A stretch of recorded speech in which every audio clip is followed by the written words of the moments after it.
Alhamdulillah ya pada kesempatan hari ini kita bisa bertemu dalam keadaan sehat. Alhamdulillah Bu Devi.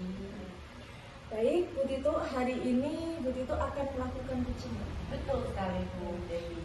Nah, di sini nanti saya akan mengamati proses kucing yang akan dilakukan oleh Ibu. Jadi sebelumnya ada beberapa hal yang saya sampaikan terkait observasi yang nanti dilakukan. Nah, agar Bu Tito mengetahui acuan yang digunakan nanti, apakah Bu Tito sudah sesuai dengan alur kita, yaitu terdiri dari tujuan, identifikasi, rasa, rencana aksi, dan tanggung jawab, gitu ya.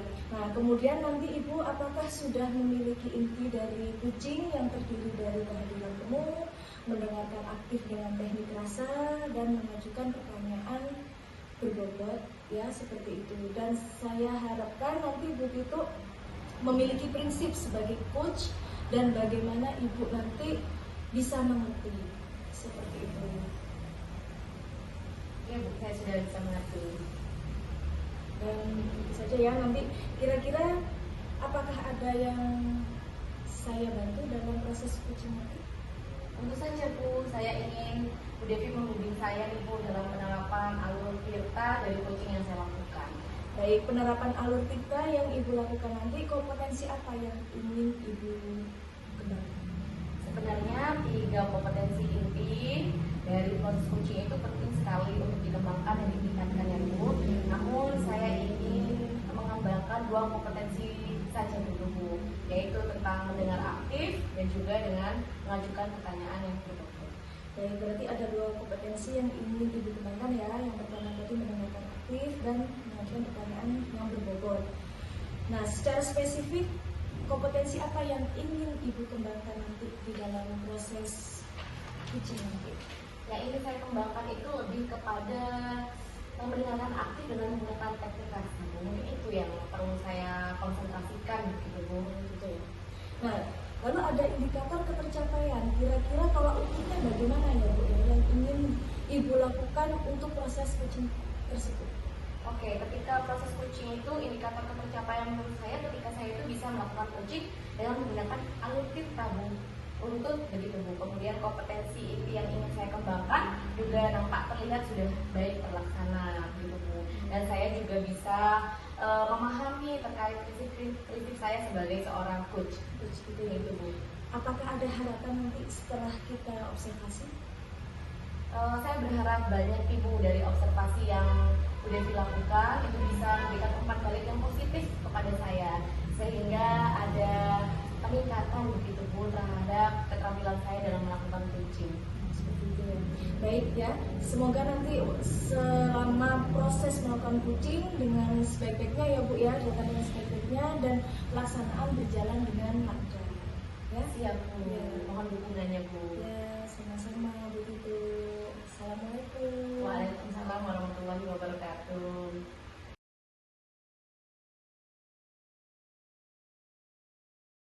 Assalamualaikum warahmatullahi wabarakatuh. Waalaikumsalam warahmatullahi wabarakatuh.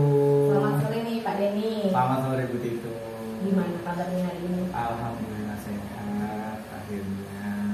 Senang sekali nih Pak, sore ini kita bisa bertemu nih. Setelah sebelumnya saya tidak melihat Pak Denny di sekolah. Iya, 2 hari kemarin tuh Bu Tito kebetulan sakit lambung saya itu kumat. Akhirnya saya sempat gak masuk 2 hari kemarin. Jadi ya begitulah alhamdulillah sekarang, tapi sudah sehat. Tadi sudah masuk. Oke, syukurlah ya Pak ya. Ya, alhamdulillah. Saya lihat kemarin Pak Denny katanya mencari saya nih. Ya, Ingin begitu. bercerita tentang sesuatu begitu ya? Iya, gini begitu. Bukan kemarin sih, sebelum saya sakit itu sempat saya cari jenengan karena waktu itu ini permasalahan sebenarnya sudah lama sih Bu. Yang mau saya ceritakan begitu, saya ingin tahulah tanggapannya teman tentang permasalahan yang sudah saya hadapi. Kita ngobrol santai aja ya Pak ya? Iya, Bu. Kira-kira apa nih yang ingin Pak Denny ceritakan kepada saya hari ini? Oke, yang ingin saya ceritakan tuh ini Bu tentang diskusi di kelas saya itu saya kok kurang aktif ya Bu anak-anak itu dari kelompok yang saya buat itu mungkin seumpama nih ada 5 anggota kelompok nih, yang aktif hanya 2. Begitupun ketika presentasi Bu, yang aktif pun juga yang aktif hanya 2 orang itu aja, yang 3 itu juga nggak begitu aktif. Jadi itu ya keresahan Pak Denny sekarang. Iya. Kelasnya tidak aktif, begitupun ketika prestasi hanya Iya. itu saja yang aktif. Oke. Begitu. Kira-kira dari percakapan kita hari ini apa yang Pak Denny ingin dapatkan? Yang ingin saya dapatkan ya Bu ya dari proses percakapan kita hari ini, itu saya ingin menemukan hal-hal yang saya bisa lakukan untuk merubah proses diskusi di kelas saya, proses diskusi dan juga proses presentasi di kelas saya bisa menjadi jauh lebih baik nantinya. Oke. Jadi Pak Denny ingin menemukan hal-hal apa nih ya yang bisa Pak Denny lakukan untuk melakukan perbaikan di kelas Pak Denny terkait diskusi kelompok yang terjadi, termasuk presentasinya. Termasuk presentasinya pastinya Bu. Oke. Kira-kira apa nih Pak dampaknya dari diskusi kelompok yang kurang aktif terhadap kelas Bapak? Oke, dan dampak diskusi yang kurang aktif ya Bu ya. Iya Pak. Jadi dampaknya itu akhirnya anak-anak itu rame sendiri gitu. Di dalam kelas itu yang terutama yang tidak aktif nih, yang aktif mungkin mereka berdiskusi dengan enjoy, santai, tapi yang nggak aktif mereka malah terkesan malah mengganggu proses diskusi yang aktif, sehingga tujuan dari diskusi dan tujuan dari presentasi yang ingin diterapkan oleh kelas saya itu nggak maksimal akhirnya. Oke. Gitu. Jadi murid yang tidak aktif malah terkesan ramai di Iya, kelas, ramai di kelas, temannya yang pasti, aktif, Bu. begitu ya Pak ya. Iya. Dari kasus yang dialami Pak Denny itu, kira-kira apa nih langkah yang perlu Pak Denny lakukan untuk mengatasi hal tersebut Pak?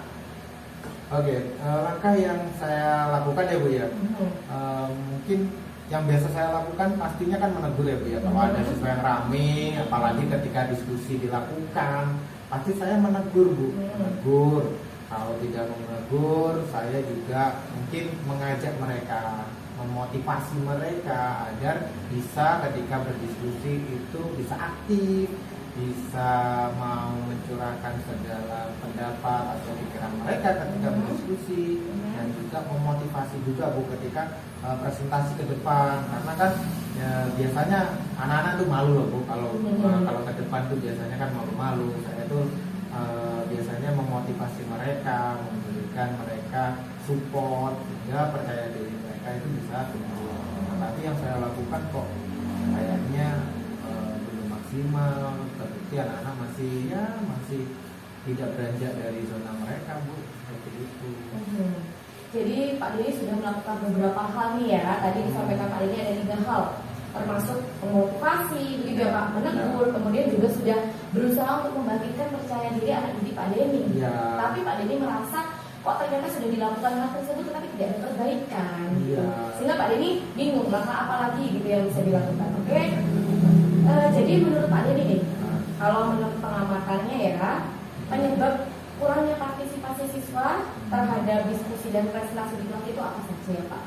Oke, mungkin selama ini saya lihat ya Bu, mungkin anak-anak itu kurang partisipasinya karena melihat topiknya mungkin kurang menarik bagi siswa, sehingga karena topik itu tidak menarik menimbulkan anak-anak kurang mau dan kurang senang dalam berdiskusi, karena itu tadi, karena mereka mungkin tidak topiknya basi lah anggapannya, kalau bahasa kerennya anak-anak itu topiknya basi, jadi nggak maksimal akhirnya. Terus ketika presentasi pun juga sama Bu, kalau mereka menganggap topik itu basi, akhirnya ketika presentasi mereka itu ya terkesan ogah-ogahan, malu dan lain sebagainya, seperti itu Bu.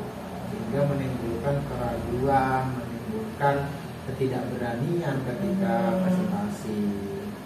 Oke, jadi poin utamanya itu ternyata menurut Pak Denny adalah topik yang membosankan, ya Pak ya, sehingga anak-anak itu terkesan tidak senang karena menganggap topik tersebut basi, dan sehingga ketika melakukan seperti itu anak-anak tidak percaya diri, begitu ya Pak ya.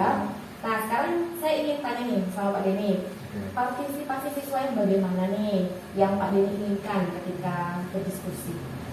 Yang saya inginkan ya Bu ya, anak-anak itu aktif berdiskusi Bu di kelompok, sehingga ketika mereka aktif berdiskusi dalam kelompok, terjadilah yang namanya mengemukakan pendapat, bisa menghargai antara satu dengan lain.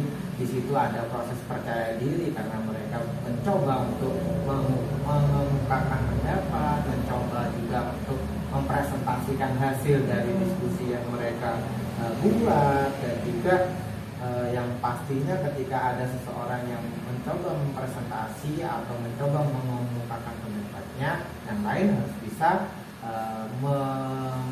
menghargai pendapat orang yang sedang berbicara, seperti itu begitu.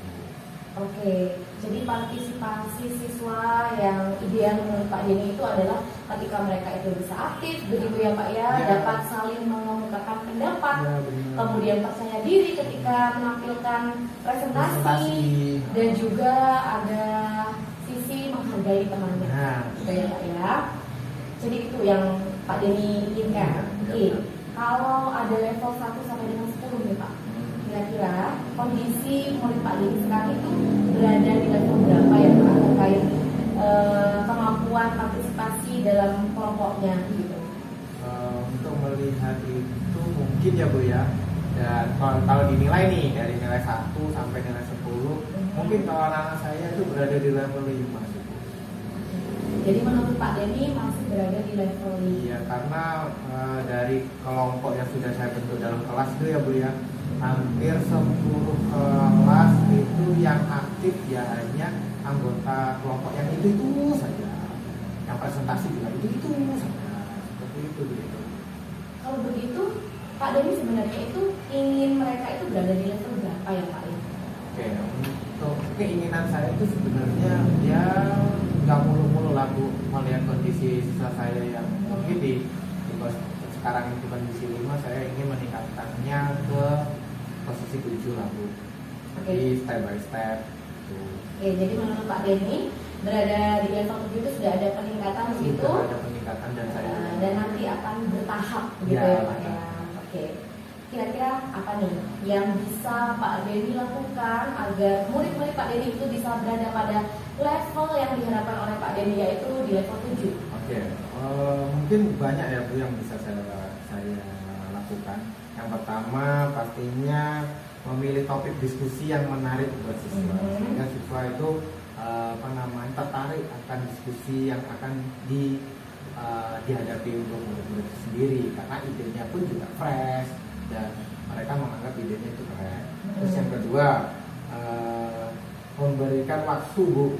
Ketika topik sudah didapat, saya memberikan waktu pada anak-anak untuk mempelajari topik tersebut, sehingga ketika anak-anak sudah research, sudah cari pengetahuan tentang topik yang mereka akan angkat, maka proses diskusi yang ada di dalam kelas itu akan jauh lebih baik, karena semua anggota siswanya sudah mendapatkan apa yang ingin mereka dapatkan dari proses searching itu tadi, atau menemukan riset-riset tentang topik tersebut.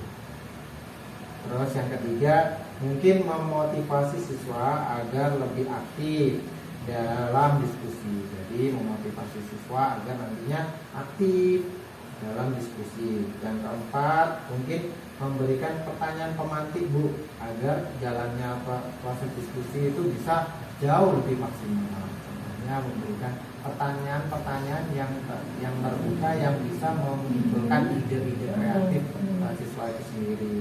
Terus yang terakhir mungkin memberikan, bukan yang terakhir deh, ini yang selanjutnya, memberikan kebebasan berpendapat dan menghargai pendapat untuk proses diskusi. Setelah itu mungkin yang terakhir ini Bu, yang terakhir mungkin ini, bagaimana mereka memahami posisi mereka, mungkin ya posisi mereka sebagai notulen, presenter, atau sebagai narasumber dan lain sebagainya, sehingga mereka benar-benar berproses di dalam diskusi itu dan juga di dalam presentasi. Baik Pak. Jadi ada beberapa langkah nih yang sudah dijabarkan oleh Pak Denny yang ingin dilakukan agar harapan Pak Denny itu bisa terwujud begitu ya Pak. Pak Denny itu berusaha untuk mencari topik yang menarik, kemudian memberi waktu juga kepada murid Pak Denny untuk bisa mempelajari sebelumnya, begitu ya Pak ya, mengajak mereka untuk meriset sendiri, kemudian tentunya Bapak juga memotivasi, memberikan pertanyaan-pertanyaan pemantik, begitu ya Pak ya, kemudian juga memberikan kebebasan berpendapat dan juga teman-teman yang lain bisa menghargai pendapat temannya, dan yang paling akhir yaitu di mana setiap murid dari Pak Denny itu memahami terkait tanggung jawab dan perannya masing-masing dalam diskusi kelompok, begitu ya Pak Denny? Ya, benar begitu. Oke. Dari beberapa langkah yang akan dilakukan Pak Denny ini, kira-kira langkah mana yang efektif dilakukan oleh Pak Denny dalam waktu dekat ini? Oke, untuk dalam waktu dekat ini ya Bu ya, langkah yang mungkin bisa saya ambil adalah 3 langkah Bu. Tapi sebenarnya 3 langkah ini nantinya akan saya teruskan ke langkah-langkah saya yang saya beritahukan kepada Bu itu sebelumnya. Nah, jadi 3 langkah ini meliputi menentukan topik yang menarik, nah, sehingga siswa dapat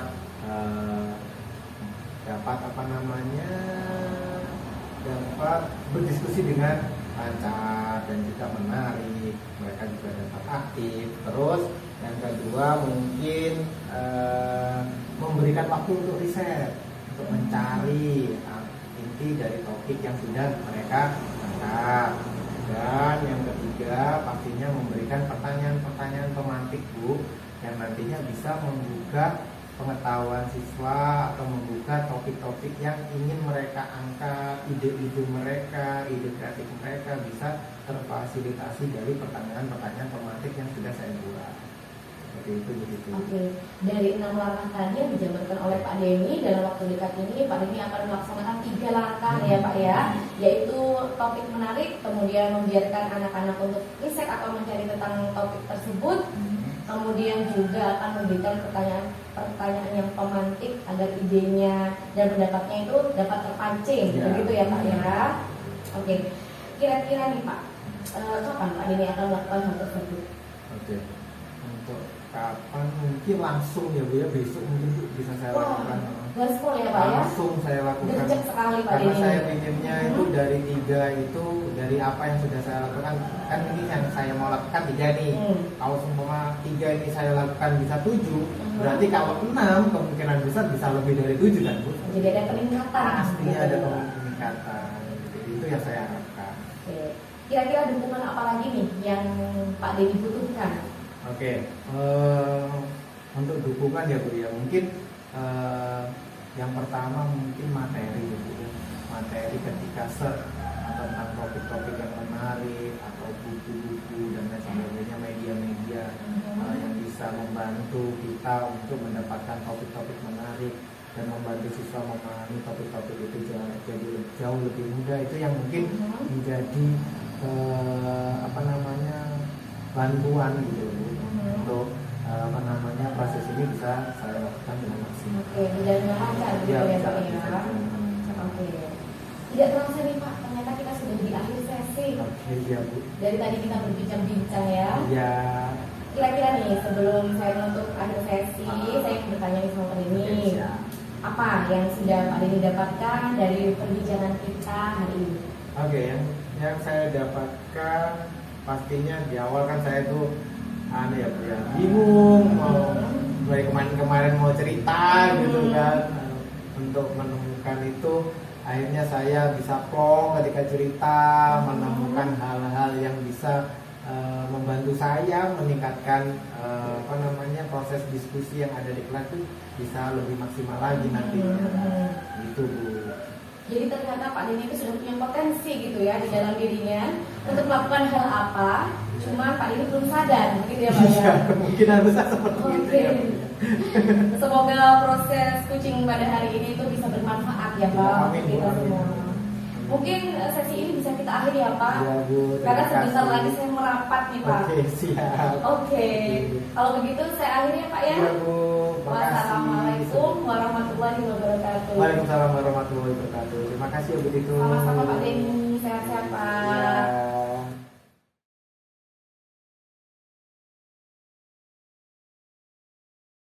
Hai begitu. Nah itu Bu Devi.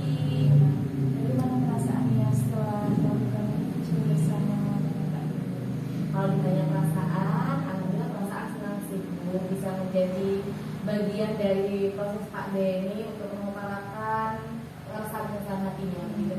Di sana saya kan memiliki kesempatan nih untuk bisa menggali potensi yang sebenarnya ada di dalam diri Pak Denny, jadi saya senang.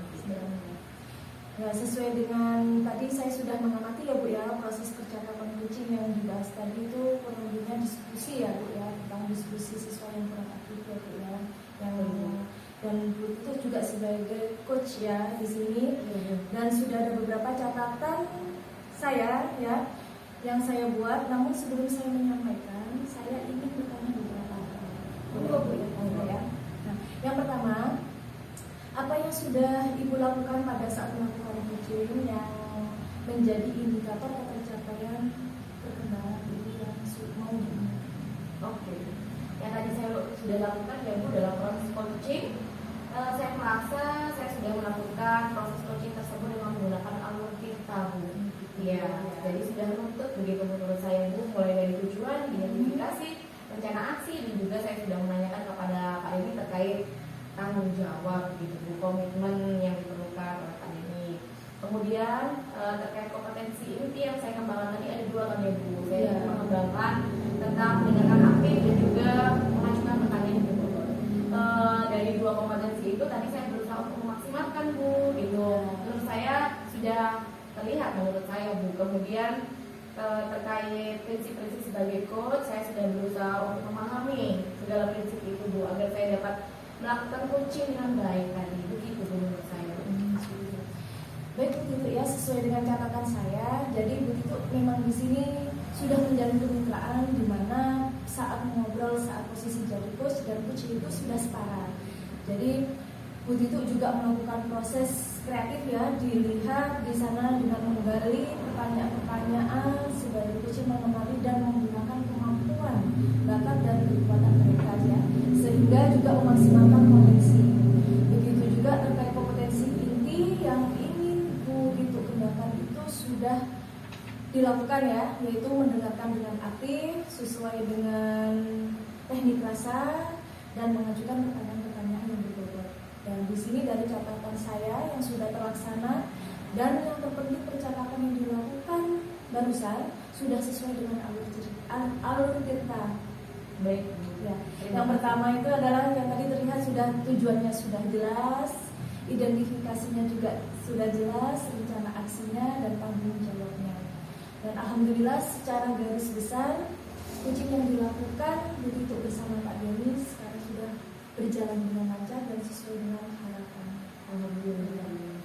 Nah, untuk pertanyaan terakhir, kira-kira kompetensi apa lagi yang ingin dikembangkan berdasarkan hasil melakukan coaching yang barusan dilakukan bersama Pak Denny? Oke, yang ingin kembangkan lagi Bu, karena saya ingin memaksimalkan 3 potensi tadi, sedangkan yang sedang saya kembangkan pada coaching tadi itu 2 kompetensi begitu ya Bu, dengan aktif dan menanyakan atau mengajukan pertanyaan yang berbobot. Jadi saya ingin menambah untuk memahami lebih baik kompetensi dalam kesadaran penuh begitu Bu. Karena saya merasa memiliki kesadaran penuh itu juga merupakan hal yang penting untuk kita benar-benar bisa mendengarkan fokus begitu kepada apa yang disampaikan oleh coaching. Baik ya Bu ya, berarti di sini kehadiran penuh ya Bu ya. Iya, itu yang saya harapkan Bu. Jadi menjadi harapan agar lebih bisa dikembangkan lagi. Jadi saya di sini hanya bisa mendoakan ya Bu ya, nanti semoga dapat segera maksimal sehingga bisa diperkuat lagi dan ada misalnya ada coaching